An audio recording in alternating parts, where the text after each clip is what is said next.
కూడా వారు చేసిన వివిధ రకాలైన పాపకర్మల చేత అనేక కష్టాలు అనుభవిస్తున్నారు. ఆ కష్టాల నుంచి వారికి ఉపశమనం కలిగించి వారికి ఆయురారోగ్యాలు, అష్టైశ్వర్యాలు, ధనధాన్యాలు, భోగభాగ్యాలు కలిగించి అంచమున మోక్షం కలిగించే విధంగా ఏదైనా పూజ కానీ, వ్రతం కానీ, యజ్ఞం కానీ, యోగం కానీ, హోమం కానీ ఏదైనా ఉందా స్వామి అని అడిగారండి.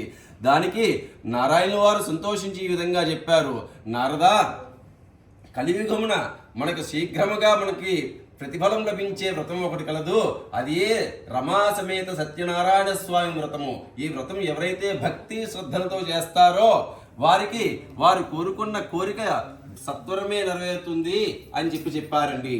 ఈ వ్రతాన్ని ఎలా చేయాలి స్వామి అని చెప్పి నారదుల వారు అడిగారండి. మళ్ళీ ఈ వ్రతాన్ని ఉదయాన్నే లేచి నిత్యకృత్యములన్నీ తీర్చుకొని తలస్నానం చేసి ఇల్లంతా ఆవుపేడతో అలికి 5 రకాల ముగ్గులు వేసి సాయంకాలం దాకా ఉపవాసం ఉండి బంధుమిత్రులతోనూ